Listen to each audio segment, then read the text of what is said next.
Class 12 এর semester 4 এ যে grammatical ক্লাসগুলো করছিলাম, ডাফ এন্ড দত্তের কোশ্চেন বাঁচ ধরে ধরে যে ক্লাসগুলো সিম্পল সেন্টেন্সের উপরে করেছিলাম তারই একটা অংশ হিসাবে আজকের ক্লাস, যেখানে আমরা অ্যাডভার্ব ফ্রেজ বা কোন একটা অ্যাডভার্ব ব্যবহার করার মাধ্যমে কিভাবে সিম্পল সেন্টেন্স হয় তার যে এক্সারসাইজ গুলো ডাফ এন্ড দত্তের কোশ্চেন বাঞ্চে আছে সেগুলো আলোচনা করব। পেজ নাম্বার 46 তোমরা ডাফ এন্ড দত্তের কোশ্চেন বাঞ্চ ক্লাস 12 সেমিস্টার 4 এর 46 পেজে এসো এবং তোমরা এখানে অ্যাবাউট 15 কোশ্চেনস পাবে। সেই 15টা কোশ্চেনের আনসার আমি আলোচনা করব আজকের ক্লাসে।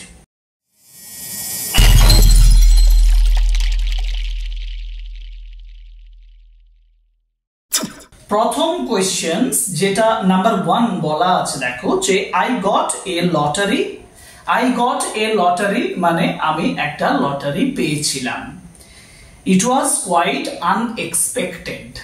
তো যদি এরকম থাকে আই গট এ লটারি এবং তারপরে যদি এই সেন্টেন্সটা থাকে it was quite unexpected, it was quite unexpected। এবার এই যে দেখো আনএক্সপেক্টেড কথাটা আছে, এটাকে যদি আমি অ্যাডভার্ব ব্যবহার করি বা অ্যাডভার্ব ফ্রেজ হিসাবে ব্যবহার করি তাহলে কিভাবে হতে পারে, তাই না? এটা আমি দুভাবে উত্তরটা লিখতে পারবো। সিম্পল সেন্টেন্সে যদি একটা সেন্টেন্সে করতে হয় তাহলে আমি বলতে পারি আনএক্সপেক্টেডলি। আমি কথাটা ব্যবহার করব unexpectedly I got a lottery। এটা হচ্ছে অ্যাডভার্বের ব্যবহার হলো। আর যদি আমি অ্যাডভার্ব ফ্রেজ ব্যবহার করি তাহলে এই কথাটা ব্যবহার করি in an unexpected way। in an unexpected way I got a lottery। তাহলে এইটা হচ্ছে অ্যাডভার্ব আর এইটা হচ্ছে অ্যাডভার্ব ফ্রেজ।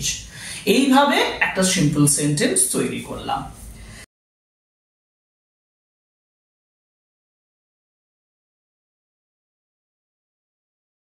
এরপরে যেটা কোশ্চেন নাম্বার 3 আছে, দেখো যে he solved the problem. He solved the problem, it was wise of him. He solved the problem মানে কি? মানে সে সমস্যাটা সমাধান করেছিল। আর সেকেন্ড যে পার্টটা আছে ইট ওয়াজ ওয়াইজ অফ হিম মানে এটা তার খুব বুদ্ধিমানের কাজ। তো আমি ওয়াইজটাকে যদি অ্যাডভার্ব করি তাহলে আমি ওয়াইজলি, মানে হি সলভড, আমি তখন উত্তর লিখব হি সলভড দ্য প্রবলেম ওয়াইজলি। এই যে দেখো ওয়াইজলি ব্যবহার হলো, এটা হচ্ছে অ্যাডভার্ব। ঠিক আছে, তাহলে এটা হচ্ছে কোশ্চেন নাম্বার 1, এটা হচ্ছে কোশ্চেন নাম্বার 2, সরি এটা কোশ্চেন নাম্বার 2, এটা কোশ্চেন নাম্বার 3। এবার যাব কোশ্চেন নাম্বার 4 এ। কোশ্চেন নাম্বার 4 এ আছে the flower has thorns। the flower has thorns। আর সেকেন্ড আছে it is certain। তো certain কথাটা, এই যে certain কথাটা, এটার অ্যাডভার্ব হচ্ছে certainly। এটার অ্যাডভার্ব certainly। তাহলে আমার উত্তর হয়ে গেল। উত্তর হবে the flower has thorns। মানে certainly কথাটা আগে ব্যবহার করো, certainly the flower has thorns। ঠিক আছে, এই যে এই উত্তরটা বেরোলো certainly the flower has thorns। এটা একটা অ্যাডভার্ব ব্যবহার করে আমরা সিম্পল সেন্টেন্স করলাম। Question number 5। কোশ্চেন নাম্বার 5 এ আছে he will be successful. He will be successful, সে সফল হবে। There is no doubt about it, এর মধ্যে কোনো সন্দেহ নেই। দেখো নো ডাউট মানে কি? নো ডাউট মানে হচ্ছে কোনো ডাউট নেই, মানে ডাউটলেস। ডাউটলেস মানে নো ডাউট। এবার এটাকে আমি আনডাউট কথাটা দিয়েও ব্যবহার করতে পারি। ঠিক আছে, তাহলে যদি বলি there is no doubt about it মানে আমি এক কথায় অ্যাডভার্ব ব্যবহার করলে ডাউটলেসলি বা আনডাউটেডলি, আমি আনডাউটেডলি দিয়েই বলছি। দেখো আন আনডাউটেডলি ব্যবহার করলাম, আনডাউটেডলি তারপরে ব্যবহার করব he will be successful, undoubtedly he will be unsuccessful, unsuccessful বলা হচ্ছে no, he will be successful, sorry. এবার যদি এটা ডাউটলেসলি কথাটা ব্যবহার করা হতো তাহলেও কিন্তু তোমার উত্তরটা সঠিক হতো, ঠিক আছে? ওকে, এবার কোশ্চেন নাম্বার 6, কোশ্চেন নাম্বার 6 এ বলেছে দ্য প্লেয়ার পুশড মি, প্লেয়ারটা আমাকে ঠেলে দিয়েছিল, ইট ওয়াজ কোয়াইট ইন্টেনশনাল, এটা যথেষ্ট ইন্টেনশনাল ছিল, ইচ্ছাকৃত ছিল। ইন্টেনশনাল এর অ্যাডভার্ব কি হবে? ইন্টেনশনালি হবে। তাহলে আমি কি করব? ইন্টেনশনালি, ওকে, ইন্টেনশনালি ব্যবহার করলাম।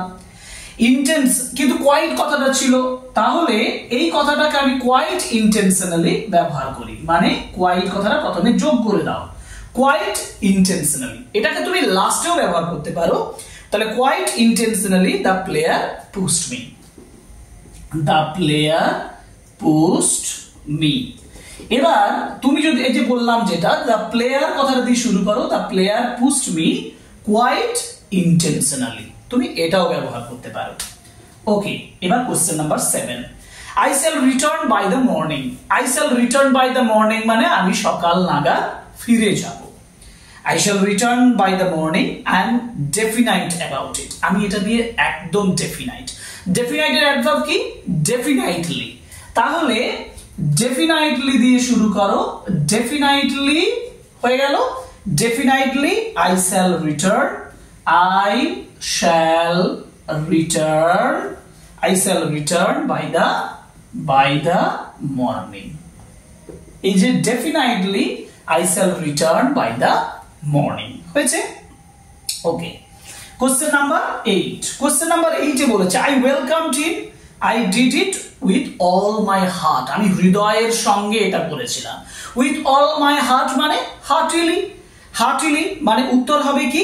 উত্তর হবে I welcomed him heartily, okay, I welcomed it heartily। দেখো প্রত্যেকটা ক্ষেত্রে আমরা অ্যাডভার্ব ব্যবহার করেছি, কখনো কখনো অ্যাডভার্ব ফ্রেজ ব্যবহার করেছি, কিন্তু অ্যাডভার্ব দিয়ে করলে সবথেকে সহজ হচ্ছে, তাই না? এবার কোশ্চেন নাম্বার 9, কোশ্চেন নাম্বার 9 এ বলেছে the river Thames flows under the Westminster bridge, it's flow is slow, এটা স্লো, স্লো আছে, ওটাকে আমি অ্যাডভার্বে পরিণত করি স্লোলি, মানে the river Thames, the river Thames flows, the river Thames flows, এইখানে স্লোলি কথাটা ব্যবহার করে দিই, the river Thames flows slowly under the Westminster Bridge, under দিয়ে বাকিটা লেখো, under the Westminster Bridge। আর যদি কেউ বলো যে sir the river Thames flows under the Westminster Bridge slowly, তাতেও হবে, তাতেও অসুবিধার কিছু নেই। এটা গেল কোশ্চেন নাম্বার 9। এবার আছে কোশ্চেন নাম্বার 10, কোশ্চেন নাম্বার 10 এ আছে he spent all his money, it was foolish of him. আচ্ছা, he spent all his money মানে সে তার সমস্ত অর্থ কি করেছিল? খরচা করে দিয়েছিল। দ্বিতীয় অংশ আছে ইট ওয়াজ ফুলিশ অফ হিম, এটা তার খুব বোকামির কাজ, তাই না? আচ্ছা, তাহলে আমরা ফুলিশটাকে যদি অ্যাডভার্ব করি তাহলে কি হবে? কি হবে? ফুলিশলি, তাই তো? তাহলে foolishly he spent all his money foolishly, এটা ব্যবহার করতে পারো, he spent all his money foolishly. Foolish কথাটা অ্যাডজেক্টিভ, এটার অ্যাডভার্ব হচ্ছে ly যোগ করলেই হবে ফুলিশলি। এবার কোশ্চেন নাম্বার 11 চাও, কোশ্চেন নাম্বার 11, কোশ্চেন নাম্বার 11 এ যেটা বলেছে দেখো, সেটা হচ্ছে যে the headmaster gave a speech, it was for 10 minutes। আচ্ছা, তাহলে headmaster gave a speech, headmaster একটা স্পিচ দিয়েছিল, ওকে, কিন্তু এখানে আছে it was for 10 minutes, তাহলে the headmaster gave the speech, এটা লিখলাম তো। এবার এটা কিন্তু বাকিদের মতো নয়, কেন বলেছে? কেন বলেছে it was for 10 minutes? for 10 minutes মানে কি? for 10 minutes মানে 10 মিনিট ধরে, এটা একটা টাইমকে বোঝায় এবং এটা হচ্ছে অ্যাডভার্ব অফ টাইম। যদি অ্যাডভার্ব অফ টাইম হয় তাহলে সেক্ষেত্রে আমি এখানে অ্যাডভার্ব ব্যবহার করব না, আমি ব্যবহার করব অ্যাডভার্ব ফ্রেজ। যার জন্য এই যে যেখানে বলা হচ্ছে ফর 10 মিনিটস, এই ফর 10 মিনিটসটাকে যদি তুমি এখানে লিখে দাও তাহলে এটা একটা অ্যাডভার্ব ফ্রেজ হয়ে যাচ্ছে। কিভাবে হচ্ছে অ্যাডভার্ব ফ্রেজ?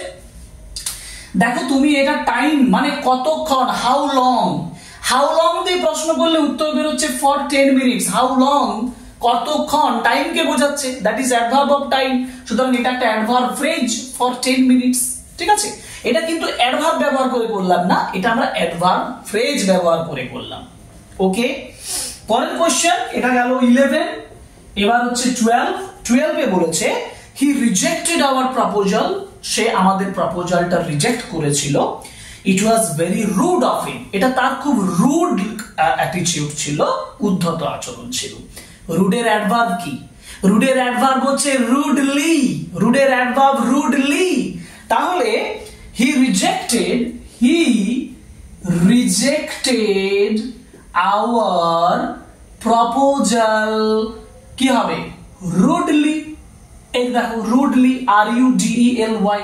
ঠিক আছে, কোশ্চেন নাম্বার 13 বলছে the man escaped from the kidnappers, লোকটা কিডন্যাপার্সদের কাছ থেকে পালিয়ে গিয়েছিল। হি ওয়াজ লাকি, লাকির অ্যাডভার্ব করো, লাকির অ্যাডভার্ব করো। লাকির অ্যাডভার্ব কি? লাকির অ্যাডভার্ব লাকিলি। তাহলে আমি লাকিলি দিয়েই শুরু করি। লাকিলি দ্য ম্যান বলেছে তো, the man escaped from the kidnappers, তাই না? এই যে লাকিলি ব্যবহার করলাম, অ্যাডভার্ব ব্যবহার করে দিলাম। এবার হচ্ছে 14, question number 14, she approached me, সে আমার কাছে এসেছিল। সি ওয়াজ হেজিটেট, সে যথেষ্ট ইতস্তত করছিল। আচ্ছা, হেজিটেটটা কি? যদি হেজিটেট একটা অ্যাডজেক্টিভ, অ্যাডভার্ব ব্যবহার করলে কি হবে বলো তো? হেজিটেটিংলি।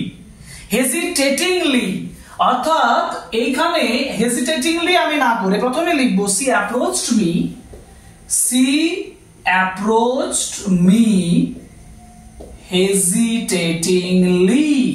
এই যে হেজিটেটিংলি, এটা হচ্ছে অ্যাডভার্ব। হেজিটেশন নাউন, হেজিটেট ওই যে বলেছে যে হেজিটেন্ট হচ্ছে অ্যাডজেক্টিভ, আর হেজিটেটিংলি এটা হচ্ছে অ্যাডভার্ব, ইতস্তত সহকারী। এবার লাস্ট কোশ্চেন, আজকে এই যে বললাম যে অ্যাডভার্ব ফ্রেজ বা অ্যাডভার্ব দিয়ে সিম্পল সেন্টেন্স করার উপরে ডাফেন দত্তের যে কোশ্চেন বাঞ্চ আছে তাতে লাস্ট কোশ্চেন যেটা হিসাবে দিয়েছে, সি গেভ রিপ্লাই, হার রিপ্লাই ওয়াজ ব্লান্ট। ব্লান্ট মানে কি? ব্লান্ট মানে অন্ধ, বোতা, মানে যার ধারালো নয় এরকম। তাহলে ব্লান্টলের মানে অ্যাডভার্ব হচ্ছে ব্লান্টলি। তাহলে সি গেভ রিপ্লাই ব্লান্টলি। ঠিক আছে, এই হচ্ছে দেখো ব্লান্টলি অ্যাডভার্ব হিসেবে ব্যবহার করা হয়েছে।